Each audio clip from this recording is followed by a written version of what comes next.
Sarah Mitchell looked at the gas gauge in her old car. The needle pointed to empty. She had $3 in her wallet and nowhere to go. Her 8-year-old daughter Emma was sleeping in the back seat, covered by a thin blanket. All their things were packed in boxes and bags around Emma. The rain hit the car windows hard. Sarah could barely see through them. She parked outside the Pinewood Community Center. The building looked warm and safe. People were going in and out, carrying umbrellas, and wearing thick coats. Sarah wished she had a thick coat. Her jacket had holes in it. Emma moved a little in her sleep. She was holding her old teddy bear tight. The bear was missing one eye and had patches all over it. Sarah's heart hurt when she looked at her daughter. Emma was too thin. She had not been eating enough good food for months. Sarah thought about how they got here. 6 months ago, they had a nice apartment. It was small but clean. Emma had her own room with pink walls and a bed with a princess blanket. Sarah had a job at the diner on Main Street. Life was not perfect, but it was okay. Then everything fell apart. First, Emma got sick, very sick. Sarah had to take her to the hospital. The doctors said Emma needed special medicine. The medicine cost a lot of money. Sarah did not have health insurance that covered everything. She had to pay hundreds of dollars. Then Sarah got sick too. She missed many days of work. Her boss at the diner was not happy. He said other people wanted her job, people who would not miss work. Sarah tried to explain about Emma, but he did not care. Sarah lost her job on a Tuesday. She remembered because it was raining that day too. She went home and cried. Emma asked why Mommy was sad. Sarah said everything would be okay, but she was lying. Without her job, Sarah could not pay rent. She looked for other work. She filled out applications at every store and restaurant in town. Some places said they would call her. They never did. Other places said they were not hiring. Sarah had some money saved. Not much, but enough for a few weeks. She used it to buy food and pay bills. The money went fast. Food cost more than she remembered. Gas for the car cost more too. The landlord came to their door one evening. He was a nice man, but he had bills to pay too. He gave Sarah a paper. It said she had 30 days to pay rent or leave. Sarah tried to borrow money from friends. Most of her friends were as poor as she was. They wanted to help, but could not. Her parents had died years ago. Her husband's parents lived far away and had never liked her much. Sarah sold everything she could: her wedding ring, her grandmother's necklace, the TV, Emma's bike. Emma cried when the bike was gone, but Sarah explained they needed food more than toys. The 30 days passed quickly.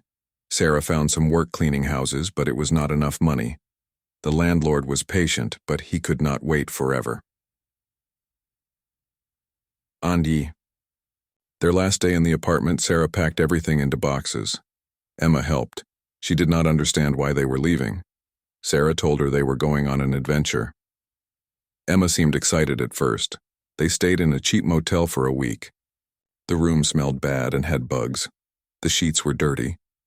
Sarah spent most of their remaining money on the room. She knew they could not stay there long. After the motel, they slept in the car. Sarah parked in different places each night, sometimes behind a store, sometimes in a parking lot. She was afraid someone would call the police. Emma asked many questions. Why were they sleeping in the car? When would they go home? Where was home now? Sarah did not have good answers. She just hugged Emma and said things would get better soon. Sarah looked for work every day. She left Emma at the public library while she went to interviews. The librarians were kind to Emma. They let her read books and use the bathroom. Sometimes they gave her crackers. But no one wanted to hire Sarah. She had no address, no phone that worked all the time. Her clothes were wrinkled from being in the car. She looked tired and worried. Employers could tell something was wrong. Their food ran out yesterday.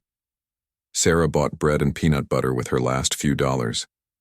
Emma ate the sandwiches without complaining. She was such a good little girl. Better than Sarah deserved. Now they sat outside the community center. Sarah had heard they helped people like her. people with no money and nowhere to go. She was embarrassed to ask for help. She had always been proud. She had always taken care of herself and Emma. But pride would not feed Emma. Pride would not put a roof over their heads. Sarah looked at the bulletin board through the car window. People had put up notices. Some were selling things. Others were looking for work or roommates. There were notices about church meetings and yard sales. One notice caught her attention. It was written in neat handwriting. It talked about a job and a place to live. Sarah could not read it clearly through the rain and glass. Emma woke up and rubbed her eyes. "Mommy, are we home yet?" Sarah's heart broke a little more. "Not yet, baby, but maybe soon." "I'm hungry." "I know. We'll find some food soon." Emma looked out the window at the community center. "What's that place?" "It's a place where people help other people." "Like us?" "Yes, sweetheart. Like us." Sarah made a decision. She could not sit in the car forever. Emma needed food. They both needed help. She would have to be brave and ask for it. "Come on, Emma, let's go inside and get warm." Emma smiled for the first time in days. "Really? We can go inside?" "Yes. We can go inside." Sarah gathered their courage and opened the car door. The rain was cold, but the community center looked warm and welcoming. Maybe, just maybe, their luck was about to change. They walked toward the building together, hand in hand. Sarah did not know what would happen next, but she knew they could not give up. Not when Emma needed her to be strong. The automatic doors opened as they approached. Warm air touched their faces. For the first time in weeks, Sarah felt a tiny bit of hope. Jake Thompson stood in front of the bathroom mirror at 5 in the morning. His face looked tired. His hair was messy. He needed to shave, but there was no time. The cows needed to be milked. The horses needed to be fed. The fence in the south field needed fixing. He looked at the picture on his dresser. It showed his wife Maria holding their newborn daughter. Maria was smiling, but she looked tired too. That was the last picture of her. She died 3 days later. That was 6 years ago. Jake still missed her every day. He walked quietly to his daughter's room. Lily was sleeping with her arms around a stuffed horse. She looked just like her mother. Dark hair, long eyelashes, a small nose. Sometimes it hurt to look at her because she reminded him so much of Maria. But Lily was also different from Maria. She was loud and brave and full of energy. She climbed trees and caught frogs and was not afraid of anything. Maria had been quiet and gentle. Jake kissed Lily's forehead and went downstairs. Mrs. Rodriguez was already in the kitchen making coffee. She had been helping him since Maria died. She cooked and cleaned and watched Lily when Jake was working. "Good morning, Mr. Jake," Mrs. Rodriguez said. She always called him Mr. Jake, even though he had asked her to just call him Jake. "Morning, Rosa. How did Lily sleep?" "She had bad dreams again. She called for her mama." Jake's heart sank. Lily had been having more bad dreams lately. She would wake up crying and asking for her mother. Jake did not know what to tell her. "How? Do you explain death to a 6-year-old? What did you tell her?" Jake asked.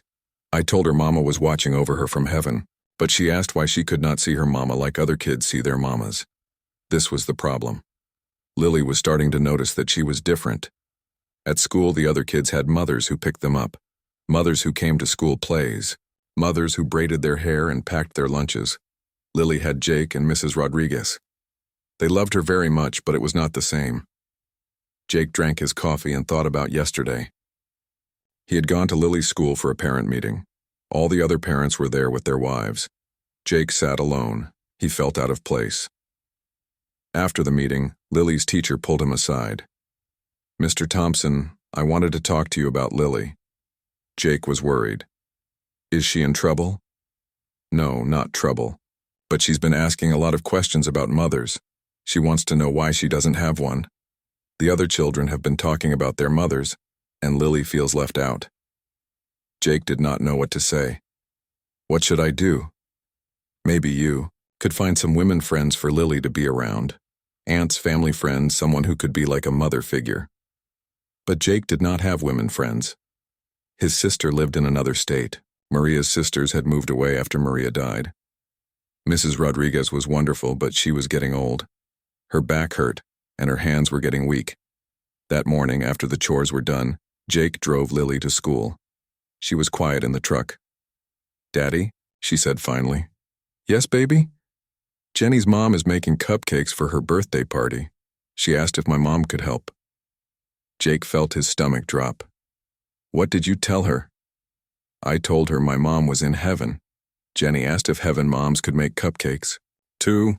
Jake pulled over to the side of the road. He looked at his little girl in the rearview mirror. She looked so small and sad. "Lily, I'm sorry you don't have a mom like the other kids." "It's okay, Daddy. But sometimes I wish I did." "What would you want your mom to be like?" Lily thought for a minute. "Nice. And she would smell good like flowers. And she would read me stories and brush my hair. And maybe she would have a little girl too, so I could have a sister." Jake's heart broke. Lily wanted simple things. Normal things. Things that other kids had. After he dropped Lily at school, Jake could not stop thinking. He drove around town for a while. He went to the feed store and the bank, but his mind was somewhere else. He thought about dating. He had tried once, 2 years ago. A woman from church had asked him to dinner. She was nice enough, but Jake felt guilty the whole time, like he was cheating on Maria. The woman wanted to meet Lily right away, and that made Jake uncomfortable. He stopped calling her. Other women had shown interest, but Jake always found reasons not to date them. He told himself he was too busy with the ranch, but the truth was, he was scared. Scared of loving someone new. Scared of getting hurt again. Scared of bringing the wrong person into Lily's life. But now Jake realized his fear was hurting Lily. She needed a mother figure, and he was not giving her one. That afternoon, Jake sat at his kitchen table with a piece of paper. He was trying to write something, but he did not know what to say. Mrs. Rodriguez was ironing clothes. "What are you doing, Mr. Jake?" "I'm trying to write a notice for the bulletin board at the community center." What kind of notice? Jake felt embarrassed. "I need help with Lily. You're getting ready to retire, and I can't do this alone anymore. Lily needs a woman in her life." Mrs. Rodriguez nodded. "See, she does. What are you going to say?" Jake had been thinking about this all day. He could not just ask for a babysitter. He needed someone who would really care about Lily. Someone who would stay. "I was thinking about offering room and board, and maybe some money, in exchange for helping with Lily in the house. Like a live-in helper? More than that. Someone who would be like family. Someone who needs a home as much as we need help." Mrs. Rodriguez smiled. "That is a good idea, Mr. Jake. There are many women who need help too. Maybe you can help each other." Jake wrote several versions of the notice. Some sounded too formal. Others sounded desperate. Finally, he wrote something simple and honest. He drove to the community center that evening. The bulletin board was full of notices. People selling cars and offering services. People looking for work and roommates. Jake's notice looked different from the others. It was longer and more personal. He read it one more time before pinning it up. Seeking.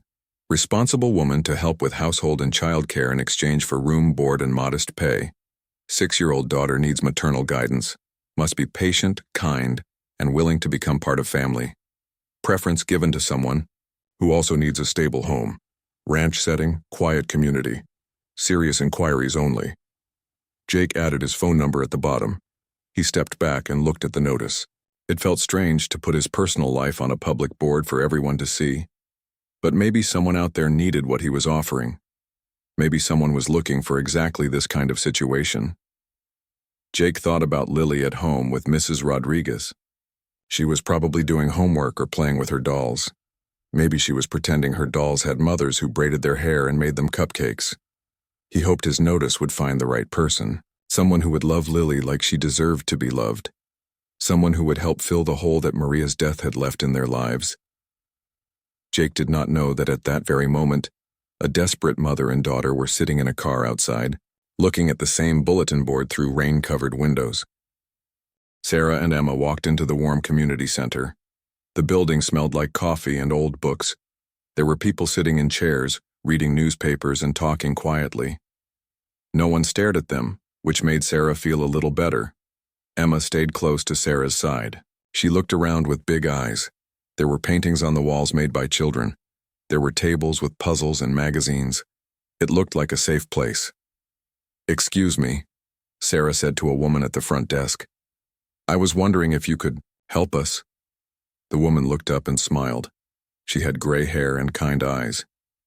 "Of course, dear. What do you need?" Sarah felt embarrassed.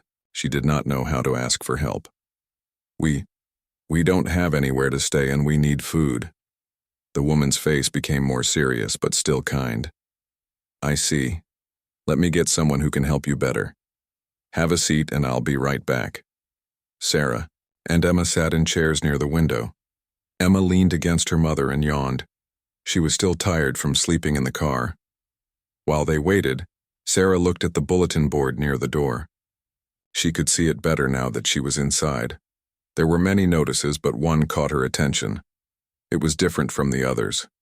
Longer, written in neat handwriting. Sarah got up and walked closer to read it. Emma followed her. The notice was from someone named Jake Thompson. He was looking for a woman to help with his daughter and house. He was offering a place to live and some money. Sarah read it twice to make sure she understood. It sounded too good to be true.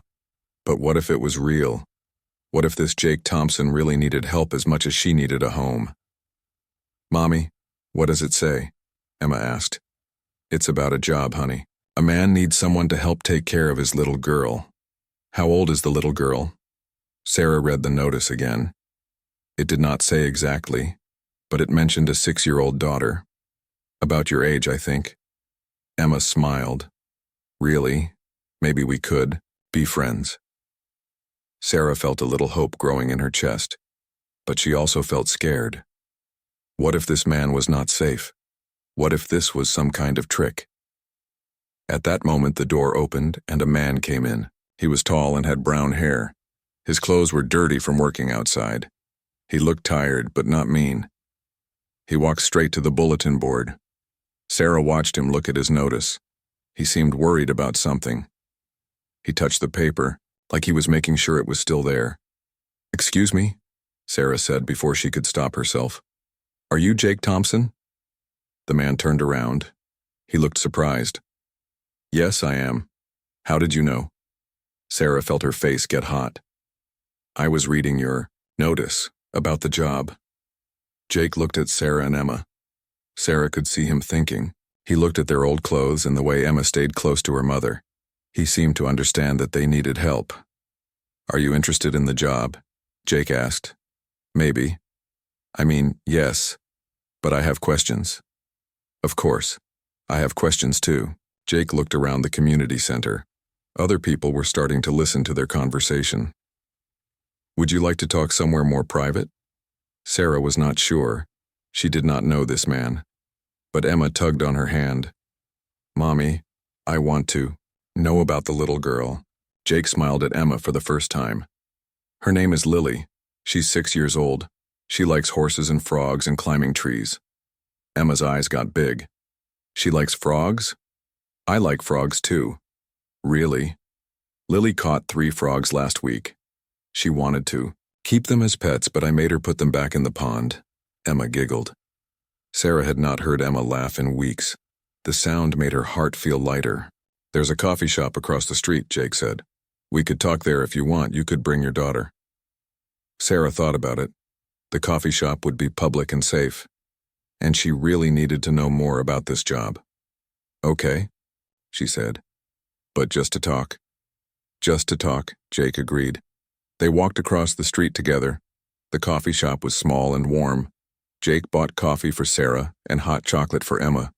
He also bought Emma a cookie, which made her smile. "So," Jake said when they sat down, "tell me about yourself." Sarah did not know where to start. How do you explain that your whole life fell apart? How do you tell a stranger that you are homeless and desperate? My name is Sarah Mitchell. This is my daughter Emma. She's 8 years old. Sarah took a deep breath. We've been having some hard times lately. What kind of hard times? Sarah looked at Emma, who was eating her cookie and not paying attention to the grown-up talk. I lost my job a few months ago. Then we lost our apartment. We've been living in our car. Jake's face did not change, but Sarah saw something in his eyes. Understanding, maybe. Or sadness. I'm sorry, he said. That must be really hard. It is, but I'm a good worker. I can cook and clean. I'm responsible. Emma is a good kid. She wouldn't be any trouble. I'm sure she wouldn't be. Jake looked at Emma, who was drawing pictures on her napkin. What happened to Emma's father? He died 2 years ago. Cancer. Sarah's voice got quiet. The medical bills. They were part of why we lost everything. Jake nodded. I understand about losing someone. My wife died when Lily was born. Now Sarah understood something she had seen in Jake's eyes. He looked like someone who had been hurt too. Someone who knew what it was like to be alone. Is that why you need help with your daughter? Sarah asked. Partly. But mostly because Lily needs a mother figure. She's starting to ask questions about why she doesn't have a mom like other kids. My housekeeper is retiring, and I can't do everything alone anymore. Sarah thought about this. What exactly would you want me to do? Help take care of Lily. Cook meals. Keep the house clean. Be there when she gets home from school. Jake paused. Be part of the family, I guess. Not just an employee. And you would let us live in your house? There's a guest room that could be yours and Emma's. It has its own bathroom. You would eat meals with us. Lily and I would not be your bosses. We would be your family. Sarah felt tears starting in her eyes. Family. She had not felt like part of a family since her husband died. What about money? She asked. I would pay you $300 a week, plus room and board. No rent, no grocery bills. Sarah could not believe it. $300 a week was more than she had made at the diner, and no expenses for housing or food. It sounded like a dream. Why would you do this for strangers? Sarah asked. Jake was quiet for a minute. Because sometimes strangers are the people who understand you best. Because Lily needs what you can give her, and it sounds like you need what I can give you. Emma looked up from her napkin. Mommy, can I see the horses? Jake laughed. You have good hearing. Emma loves animals, Sarah said. But we haven't been around any for a long time. Well, we have horses and cows and chickens, and a dog named Buster. He's old and friendly. Emma's eyes got even bigger. A dog? A very good dog. He likes children. Sarah saw how excited Emma was getting. When was the last time Emma had something to be excited about? Can I ask you something? Sarah said to Jake. Sure. How do I know you're safe? How do I know this is real and not some kind of trick? Jake understood her worry. You can call my preferences, my neighbors, Lily's teacher, the people at the bank in town. You can visit the ranch during the day to see what it's like. You can bring a friend if you want. I don't really have any friends here, Sarah admitted. Then you can take your time deciding. I'm not going anywhere. The job will still be there tomorrow or next week. But Sarah knew she did not have next week. She had $3 and nowhere to sleep tonight. Actually, Sarah said slowly, I need to be honest with you. We need help right away. Like, today. We don't have anywhere to go tonight. Jake was quiet for a long moment. Sarah was afraid she had said too much. Maybe he would think she was too desperate, too needy. In that case, Jake said finally, why don't you come out to the ranch today? You can meet Lily and see the place. If you like it, you can stay. If you don't, I'll help you figure out something else. Sarah felt like she might cry. You would do that? I would do that.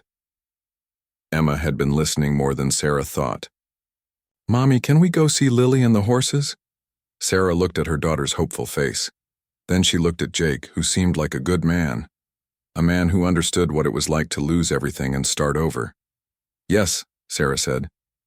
We can go. See Lily and the horses. Emma clapped her hands together. For the first time in months, Sarah felt like maybe everything would be okay. Sarah followed Jake's truck in her old car down a long dirt road. Emma pressed her face against the window, looking at everything. There were fields on both sides with cows eating grass. In the distance, Sarah could see mountains. "Look, Mommy," Emma pointed. "There's a red barn." Sarah smiled. Emma sounded happy for the first time in months. The ranch looked like something from a picture book, clean and peaceful and safe. Jake's truck stopped in front of a white house with a big front porch. The house looked old but well kept. There were flowers growing in pots on the porch steps. Sarah parked next to Jake's truck. When she got out of the car, she could smell fresh air and hay. It was so quiet. No traffic noise or people yelling. Just wind in the trees and cows making soft sounds. "This is beautiful," Sarah said. Jake looked pleased. "It's been in my family for 3 generations. My grandfather built the house." A little girl came running out of the house. She had dark hair and pigtails and was wearing jeans with dirt on the knees. Behind her came an older woman with gray hair and a kind face. "Daddy," the little girl called. "You're home early." "Hi, Lily. I brought some visitors." Jake put his hand on Lily's shoulder. "This is Sarah and Emma. They might be staying with us for a while." Lily looked at Emma with curiosity. Emma hid behind Sarah's legs, suddenly shy. "Hi," Lily said to Emma. "Do you like horses?" Emma peeked around Sarah. "I think so. I've never seen a real one." "Really? Want me to show you? We have 3 horses. Sugar's the nicest one." The older woman stepped forward. "I am Mrs. Rodriguez. Welcome to our home." "Thank you," Sarah said. "I'm Sarah, and this is Emma." Mrs. Rodriguez smiled at Emma. "Are you hungry, little one? I just made cookies." Emma looked at Sarah, asking permission with her eyes. Sarah nodded. "Yes, please," Emma said politely. "Come on," Lily said, taking Emma's hand. "We can eat cookies and then see the animals." The 2 girls went into the house with Mrs. Rodriguez. Sarah watched them go, feeling nervous about Emma being out of her sight. "She'll be fine," Jake said, noticing Sarah's worry. "Mrs. Rodriguez has been taking care of children for 40 years, and Lily is good with younger kids." "Emma doesn't usually warm up to people so fast," Sarah said. "She's been very quiet lately. Maybe she knows she's safe here." Jake showed Sarah around the house. It was bigger than it looked from outside. The kitchen was large with old wooden cabinets and a big table. The living room had comfortable furniture and a stone fireplace. Everything was clean but lived in. "This is the guest room," Jake said, opening a door upstairs. "It has 2 beds so you and Emma could share. There's a bathroom right across the hall." The room was painted yellow and had white curtains. The beds looked soft and comfortable. There was a dresser and a closet for clothes. Sarah had not seen such a nice room in months. "It's perfect," she said. They could hear the girls laughing downstairs. Jake smiled. "Lily hasn't had another child to play with in a long time.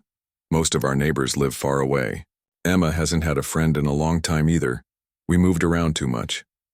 They went back downstairs to find Lily showing Emma her collection of rocks and feathers. Emma was examining each one carefully, asking questions about where Lily found them. "This one looks like a heart," Emma said, holding up a smooth gray stone. "That's my favorite one," Lily said. "I found it by the creek. Want to see the creek?" "Can we, Mommy?" Emma asked. Sarah looked at Jake. "Is it safe?" "Very safe. It's shallow and not far from the house. But maybe we should wait until tomorrow. It's getting dark soon." "Tomorrow then," Lily said to Emma. "And I'll show you the baby chickens too. We have 6 of them." During dinner, Sarah noticed how different Emma seemed. She was talking more than she had in weeks. She asked Lily questions about the ranch and the animals. She even ate all her food, without being reminded. Lily was excited to have someone her own age to talk to.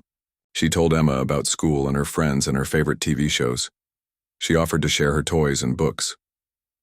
"You can sleep in my room if you want," Lily said. "I have bunk beds." Emma looked at Sarah hopefully. "Can I?" Sarah was not sure. "Emma, had been sleeping next to her for months, but Emma looked so happy, and Lily seemed like a sweet girl. "If it's okay with Mr. Thompson," Sarah said, "call me Jake, please, and it's fine with me if it's fine with you." That night, Sarah helped Emma get ready for bed in Lily's room. The girls had already decided who would sleep on which bunk. They had made plans for the next day. They were whispering and giggling like old friends. Sarah went to her own room feeling strange. She had not slept alone in a long time. The bed was soft and the room was quiet. Too quiet after months of sleeping in the car. She lay awake thinking about everything that had happened. That morning she had been desperate and homeless. Now she was in a comfortable bed in a safe house. Emma was happy and making a friend. It felt too good to be true. What if Jake changed his mind? What if she was not good enough at taking care of his house and daughter? What if Emma got too attached and they had to leave? Sarah tried not to think about these things, but her mind would not stop worrying.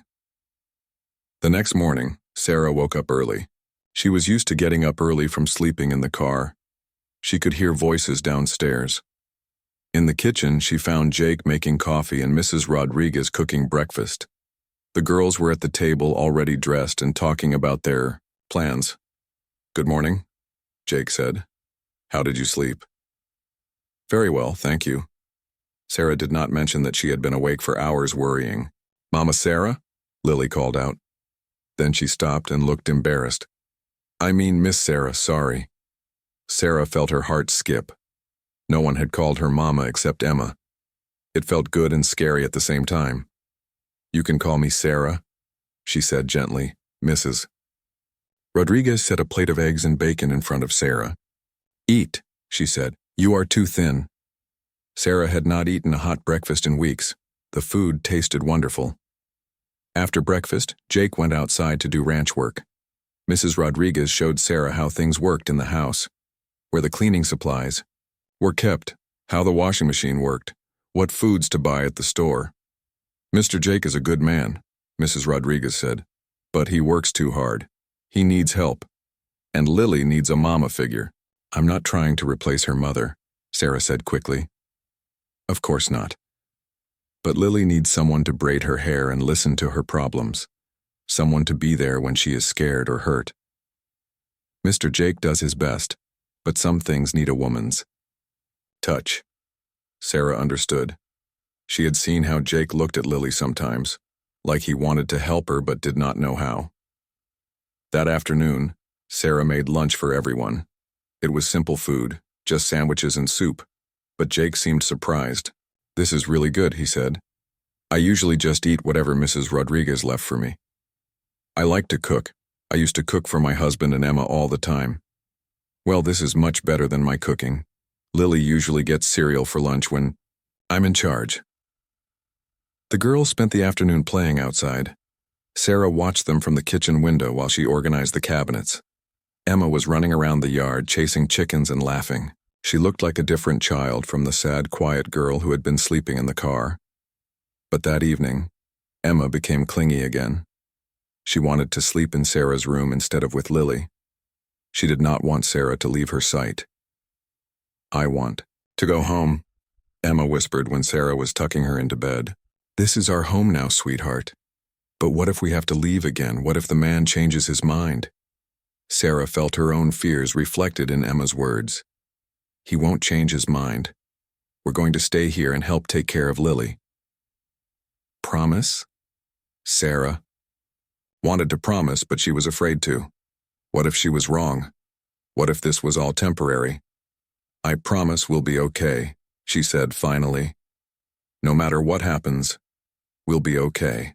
But as Sarah lay in her bed that night, she wondered if she was making a mistake. Was she giving Emma false hope? Was she setting them both up for more heartbreak?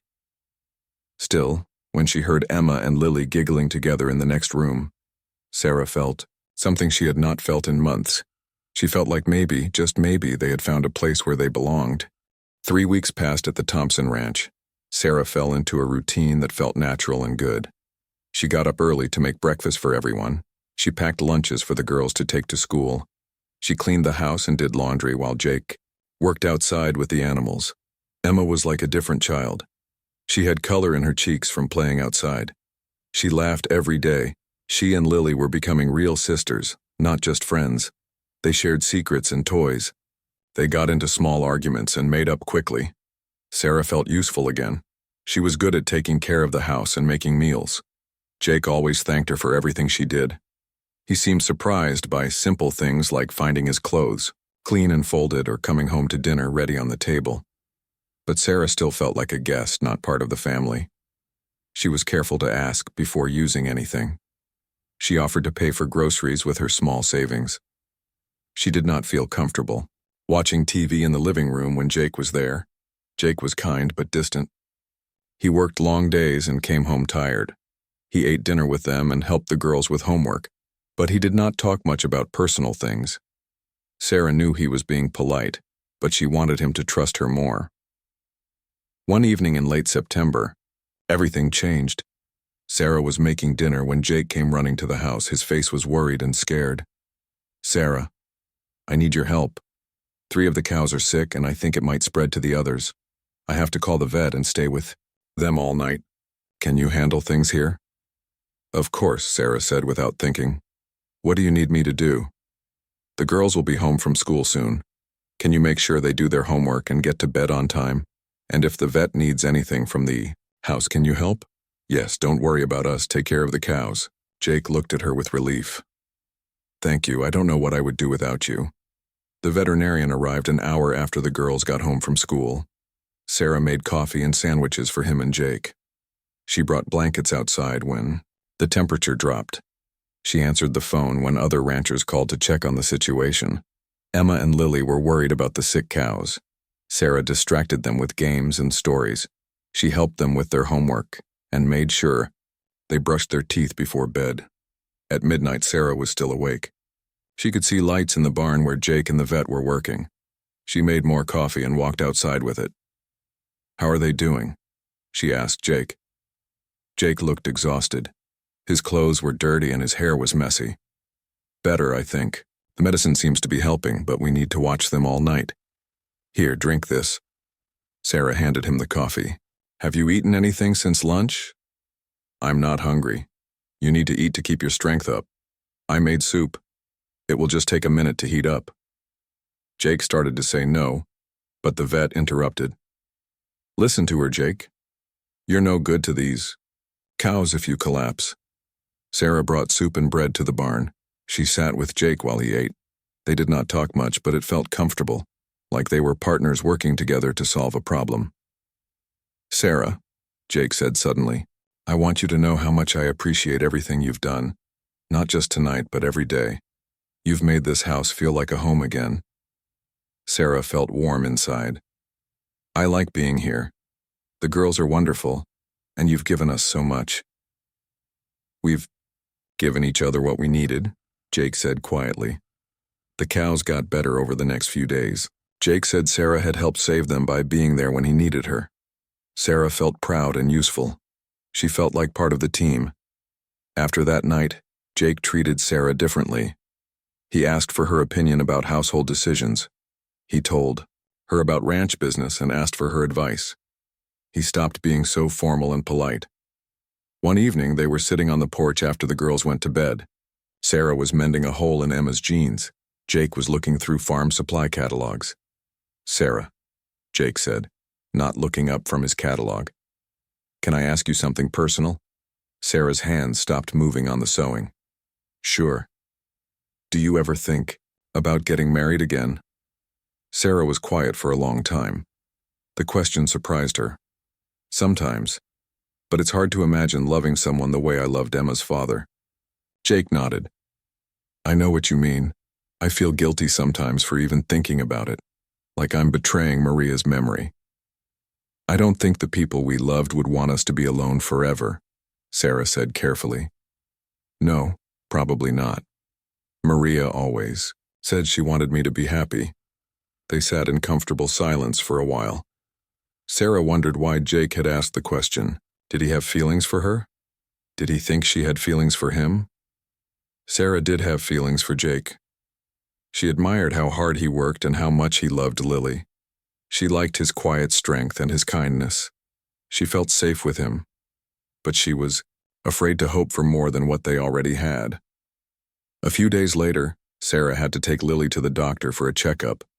Jake was busy with ranch work and could not go with them. In the doctor's waiting room, Lily looked nervous. "I don't like shots," she whispered to Sarah. "The doctor might not give you a shot today," Sarah said. "But if he does, I'll hold your hand. My daddy usually holds my hand for shots, but you're good at it too." When the doctor called Lily's name, she grabbed Sarah's hand tight. In the examination room, the doctor asked Sarah questions about Lily's health and eating habits. Sarah answered as best she could. The doctor needed to give Lily one shot. Lily looked scared, but Sarah held her hand and talked to her about the horses at home. Lily squeezed Sarah's hand tight but did not cry. "You're very brave," Sarah said, when it was over. "My mama would be proud of me," Lily said. Sarah felt her eyes fill with tears. Yes, she would be. Very proud. On the way home, Lily was quiet in the car. "Sarah?" she said finally. "Yes, sweetheart? Do you think it's okay if I pretend you're my mom sometimes? Just pretend, not for real." Sarah had to pull the car over because her eyes were too blurry to drive safely. She looked at this sweet little girl who had lost her mother, but was still full of love and trust. "I think that would be okay," Sarah said. "If it makes you feel better." "It does. And Emma can pretend my daddy is her daddy too, like we're all a real family. Would you like that?" "Yes. Wouldn't you?" Sarah thought about it. She thought about Jake working hard to take care of all of them. She thought about making breakfast every morning and helping with homework every evening. She thought about how safe and happy Emma was. "Here." "Yes," Sarah said honestly. "I would like that very much." That night, Sarah told Jake about the doctor visit. She told him how brave Lily had been and what she had said in the car. Jake listened carefully. When Sarah finished talking, he was quiet for a long time. "What did you tell her?" he asked finally. "I told her it would be okay to pretend. I hoped that was the right thing to say." Jake smiled, and Sarah realized it was the first real smile she had seen from him since she arrived. "It was perfect," he said. "Thank you for understanding what she needs. She's a wonderful little girl. You should be proud of her." "I am." "And Sarah?" "Yes, I'm proud of you too. You're exactly what this family needed." That night, Sarah went to bed feeling like she truly belonged somewhere for the first time in years. Sarah was making pancakes on a Saturday morning when she heard a car coming up the long driveway. It was unusual to have visitors so early. Jake was outside feeding the horses, and the girls were still in their pajamas watching cartoons. Sarah looked out the window and saw a large black car. It looked expensive and out of place on the ranch. A woman got out of the car. She was dressed in a dark blue suit and had gray hair pulled back tight. She looked angry and determined. Sarah felt her stomach drop. She knew that face. It was Helen Mitchell, her dead husband's mother, Emma's grandmother. Sarah had not seen Helen in over a year. Helen had never liked Sarah, even when her son was alive. She thought Sarah was not good enough for her boy. She thought Sarah was poor and uneducated and not fit to be part of their family. After Sarah's husband died, Helen had offered to take Emma. She said Emma would have a better life with her. She lived in a big house in the city and had money for good schools and nice clothes. Sarah had said no. Emma was her daughter, and they would stay together no matter what. Helen had been very angry. She had said terrible things about Sarah's ability to be a good mother. Now Helen was here and Sarah was afraid. The woman knocked hard on the front door. Sarah dried her hands on her apron and went to answer it. She tried to look calm, but her heart was beating fast. "Hello, Helen," Sarah said, opening the door. "Sarah." Helen's voice was cold and sharp. "I need to talk to you. Now." "How did you find us?" "It took some detective work, but I found out where you were working. Imagine my surprise to learn that you are not working at all. You are living in some man's house like... Helen did not finish her sentence, but Sarah knew what she was thinking. Helen thought Sarah was doing something shameful. "It's not what you think," Sarah said quietly. "I work here." I take care of the house and help with Jake's daughter. Jake? So you're calling him by his first name now? How convenient. Emma appeared at the top of the stairs. Mommy? Who is that? Helen looked up and saw Emma. Her face changed. Emma, darling, come down here and give your grandmother a hug. Emma looked confused. She had not seen Helen in a long time. She came down the stairs, slowly staying close to Sarah. Hello, Grandma Helen, Emma said politely but without enthusiasm. Helen knelt down and tried to hug Emma, but Emma stayed stiff and uncomfortable. Look how thin you are, and your hair needs cutting. Are you taking proper care of yourself, dear? I'm fine, Emma said. We're happy here. Happy? Living in the middle of nowhere with strangers? Lily appeared in the kitchen doorway, curious about the visitor. She was still in her pajamas and had syrup on her face from breakfast. Who's that? Lily whispered to Emma. My grandmother, Emma whispered back. Helen looked at Lily with disapproval. And who might this be? This is Lily, Sarah said. Jake's daughter, Lily. This is Emma's grandmother, Mrs. Mitchell. Helen looked around the house with critical eyes. She saw the simple furniture and old decorations. She saw toys on the floor and dishes in the sink. Sarah could tell she was not impressed. I need to speak with you alone, Helen said to Sarah. About Emma's future. Sarah did not want to leave the girls, but she also did not want them to hear whatever Helen was going to say. Girls, why don't you go finish watching your cartoons? I'll be done talking in a few minutes. Emma looked worried, but she went with Lily to the living room. Helen sat down at the kitchen table without being invited. She folded her hands and looked at Sarah with stern eyes. This is not acceptable, Helen said. My granddaughter living in some man's house like this. What will people think? There's nothing wrong with our arrangement, Sarah said, trying to keep her voice steady. I work here. We have our own room. Jake is a good man who has given us a home when we needed one. A home? This is not a proper home for Emma. She should be in the city, going to good schools, meeting the right kind of people. I can give her all of that. Emma is happy here. She has friends and feels safe. She has one friend, a little girl who lives on a farm in the middle of nowhere. That's not enough. Emma is a bright child. She deserves better opportunities. Sarah felt her anger growing. What Emma deserves is to stay with her mother. Do you really think you're providing the best life for her? You're homeless, Sarah. You were living in your car. You had to move in with a strange man just to have a roof over your head. Every word felt like a knife in Sarah's chest because part of it was true. She had failed to provide for Emma. She had been desperate and had to accept help from a stranger.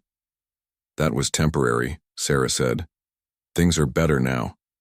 Are they? What happens when this man gets tired of supporting you and your daughter? What happens when he finds a real wife and doesn't need you anymore? You'll be back on the streets with nowhere to go. Sarah had thought about these same fears many times. What if Jake did find someone he wanted to marry? What if he decided he didn't need her help anymore? Emma belongs with me, Sarah said firmly. Does she look at yourself, Sarah? Look at this place. Emma could have her own room in my house, her own bathroom, a private tutor, dance lessons, piano lessons, college paid for, everything a child needs to succeed in life.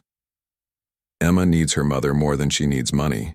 Emma needs stability, security, a future. I can give her all of that. Helen reached into her purse and pulled out some papers. I've already talked to a lawyer. With your current living situation, I have a good chance of getting custody. The courts don't look favorably on mothers who can't provide stable homes for their children. Sarah felt like she could not breathe. You can't take Emma away from me. I can and I will if necessary, unless you come to your senses and let me help. At that moment, Jake came through the back door. His boots were muddy and his clothes were dirty from ranch work. He looked surprised to see a stranger in his kitchen. Sarah, is everything okay? Helen looked Jake up and down with obvious distaste. She saw a working man in dirty clothes, not someone she considered worthy of respect. You must be the rancher, Helen said coldly. I'm Emma's grandmother, Helen. Mitchell. Jake looked at Sarah and could see she was upset. He came to stand beside her, a gesture of support that did not go unnoticed by Helen. "Nice to meet you," Jake said politely. "Would you like some coffee?" "No, thank you. I was just explaining to Sarah that Emma deserves better than this arrangement." Jake's face became serious. "What kind of arrangement do you think this is?" "I think you know very well what I mean." Sarah saw anger flash in Jake's eyes, but he kept his voice calm. "I think you're misunderstanding the situation. Sarah works for me. She helps take care of my daughter and my house. It's a job just like any other job. A job where she lives in your house and plays pretend family? I don't think so. What Sarah and Emma do here is their business," Jake said, firmly. "But I can tell you they're both welcome here for as long as they want to stay." Helen stood up and looked at both of them with disgust. "This conversation is not over. Emma deserves better than this, and I intend to make sure she gets it. Sarah, you have 1 week to think about what's best for your daughter. After that, I'll let the courts decide." Helen walked toward the door, then stopped and looked back. "Emma, sweetheart, come say goodbye to grandmother." Emma came reluctantly from the living room. Helen hugged her tightly. "Soon you'll come live with me in my beautiful house," Helen whispered loud enough for Sarah to hear. "You'll have your own room and all the toys you want." Emma looked confused and scared. "I don't want to leave Mommy and Lily. Sometimes we have to do things we don't want to do, dear. Grown-ups know what's best." After Helen left, the house felt dark and quiet. Emma was crying. Lily was asking questions about what was happening. Sarah was trying not to fall apart completely. Jake put his hand on Sarah's shoulder. "We won't let her take Emma away from you." "She has money and lawyers," Sarah said through her tears. "She's probably right about the courts. What judge would choose a homeless woman over a rich grandmother? You're not homeless anymore. You have a home here." "Do I, really?" "Because Helen is right about one thing. I don't know what happens to us if you decide you don't need me anymore." Jake looked hurt by her words. "Is that what you think? That I would just throw you and Emma out?" "I don't know what to think anymore. This whole thing has been too good to be true. Maybe it's time for us to face reality." That night, Sarah lay awake thinking about Helen's words. Maybe Emma would be better off with her grandmother. Maybe Sarah was being selfish by keeping Emma in this uncertain situation. But when she looked at Emma sleeping peacefully next to her, Sarah knew she could not give up. Emma was her daughter, and they belonged together. Somehow she would find a way to fight for their family. Sarah could not eat breakfast the next morning. Her stomach was in knots thinking about Helen's threat. Emma was quiet too. She stayed close to Sarah and kept asking when they would have to leave. Jake had been up early doing chores, but he came in while Sarah was packing Emma's lunch for school. "Sarah, we need to talk," he said gently. Sarah's hand shook as she made Emma's sandwich. "I know what you're going to say. You think I should leave before this gets worse. Before Helen causes trouble for you too." "That's not what I was going to say at all." Sarah looked at him with surprise. Jake sat down at the kitchen table. "I was going to say that I think we should get married." Sarah almost dropped the peanut butter jar. "What?" "Married. As soon as possible." Sarah sat down hard in the chair across from him. "Jake, you can't be serious." "I'm completely serious. Think about it, Sarah. If we're married, Helen can't claim you're living in an improper situation. You would have legal protection as my wife. Emma would have a stable family. But you don't love me. Not in that way." Jake was quiet for a moment. "I care about you very much. I respect you. I trust you with my daughter's life. I like having you here. Maybe that's not romantic love, but it's a good foundation for marriage." "What about Maria? Your wife?"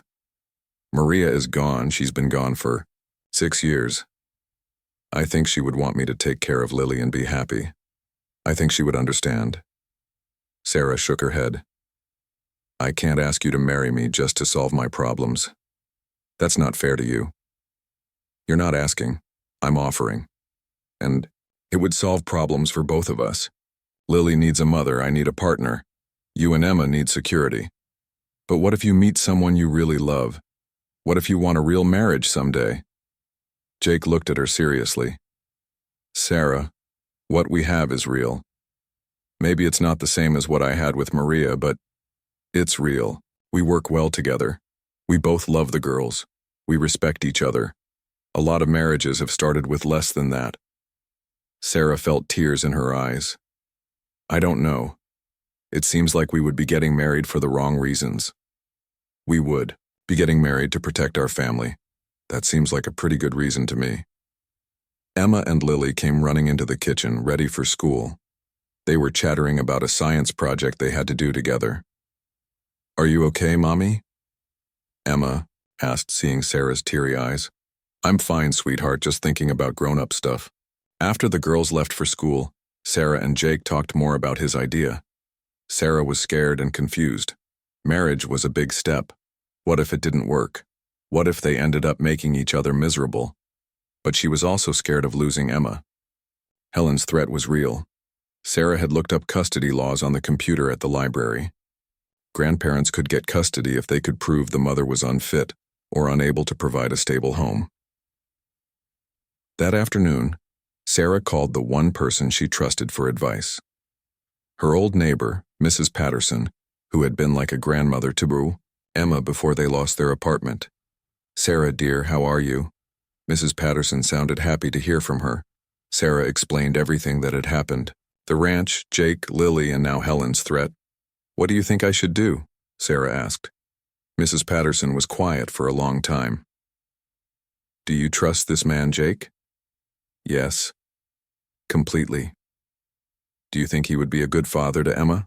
Sarah thought about how patient Jake was with both girls, how he helped them with homework and listened to their problems, how he made sure they felt safe and loved. Yes, he already is like a father to her. And do you think you could be happy with him, even if it's not a fairy tale romance? I think so. We get along well. We have the same ideas about raising children. He's kind and hardworking. Then I think you should consider his offer seriously. Sometimes the best marriages grow from friendship and respect. And it sounds like this little girl Lily needs you as much as Emma needs Jake. That evening, Sarah watched Jake reading bedtime stories to both girls. They were curled up on either side of him, listening to his voice and laughing at the funny parts. Emma looked as comfortable with Jake as Lily did. They already felt like a real family. Later, after the girls were asleep, Sarah found Jake on the porch. He was looking up at the stars and drinking coffee. Jake, Sarah said, sitting down beside him. I've been thinking about what you said. And if we do this, it has to be a real marriage, not just a legal arrangement. We have to promise to try to make it work. Jake turned to look at her. Does that mean you're saying yes? I'm saying yes. But I'm scared. I'm scared too. But I think we can do this. We're good together, Sarah. We make each other stronger. They sat in comfortable silence for a while. Then Jake took Sarah's hand. There's something else we need to talk about, he said. If we're going to fight Helen in court, we need to be prepared. We should get character references from people in town. Lily's teacher, the pastor at the church, our neighbors. Do you think people will help us? I think they will. You've made a good impression on everyone you've met. And people can see how happy the girls are. Over the next few days, Jake and Sarah talked to people in the community. Lily's teacher wrote a letter saying how much better Lily was doing in school since Sarah arrived. She said Lily was more confident and seemed happier. The pastor at the church talked about how the girls were thriving as sisters. He said it was clear that Sarah and Jake were loving parents who put the children's needs first. Their neighbor, Mrs. Johnson, offered to testify that she had watched Sarah with the girls and had never seen better mothering. She said Emma had bloomed like a flower since coming to the ranch. Even the veterinarian who had helped with the sick cows wrote a letter. He said he had seen how Sarah and Jake worked together as partners during the crisis. He said they were clearly committed to their family and their home. But the most important support came from an unexpected source. Dr. Henderson, the pediatrician who had examined Lily, called Jake. I heard about your situation, Dr. Henderson said. I want you to know that I've never seen a child respond to a new caregiver the way Lily responded to Sarah. The change in that little girl has been remarkable. If you need me to testify about the positive impact Sarah has had on your daughter, I'm happy to do it. As the week went on, Sarah felt more hopeful. Maybe they really could fight Helen's challenge. Maybe the court would see that Emma was better off with her mother, even if her mother was not rich. Jake arranged for them to be married by the Justice of the Peace the day before Helen's deadline. It was a simple ceremony with just the girls as witnesses. Sarah wore her best dress, a simple blue one that Jake said brought out her eyes. Jake wore his good suit, the one he wore to church and parent meetings. Do you, Jake Thompson, take Sarah Mitchell to be your wife, to have and to hold from this day forward? The Justice of the Peace asked. I do, Jake said, looking into Sarah's eyes. Do you, Sarah Mitchell, take Jake Thompson to be your husband, to have and to hold from this day forward? Sarah thought about everything that had brought them to this moment, the desperation, the fear, the growing trust and affection. She thought about the girls who needed both of them to be strong. I do, she said. When Jake kissed her, it was gentle and sweet, not passionate, but full of promise. Emma and Lily clapped and cheered. They had new matching dresses for the occasion and felt very important as the only wedding guests. Are we a real family now? Lily asked. We've been a real family for a while, Jake said. Now it's just official. That night, Helen called Sarah on the phone. I hope you've come to your senses, Helen said without saying hello first. Actually, I have, Sarah said calmly. I got married today. There was silence on the other end of the phone. You what?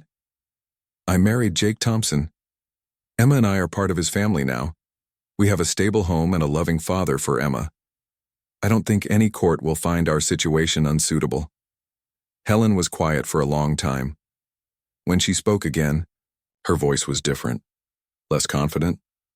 This doesn't change anything. Emma still deserves better than a ranch in the middle of nowhere. Emma deserves to be with people who love her for who she is, not people who want to change her into someone else. She's happy here, Helen. Really, truly happy. We'll see about that. But Sarah could tell that Helen's heart was not in the threat anymore. The marriage had changed everything.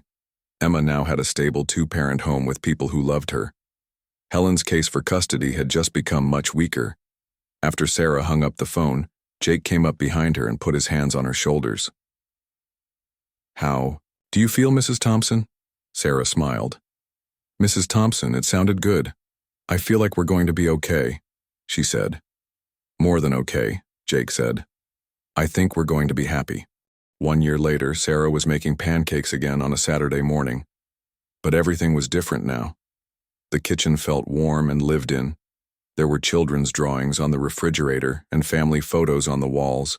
Emma and Lily were setting the table together, arguing good-naturedly about whose turn it was to put out the napkins. They had grown taller and stronger over the year.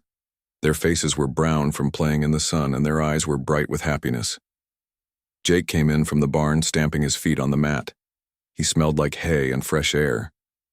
He kissed Sarah on the cheek and stole a piece of bacon from the plate.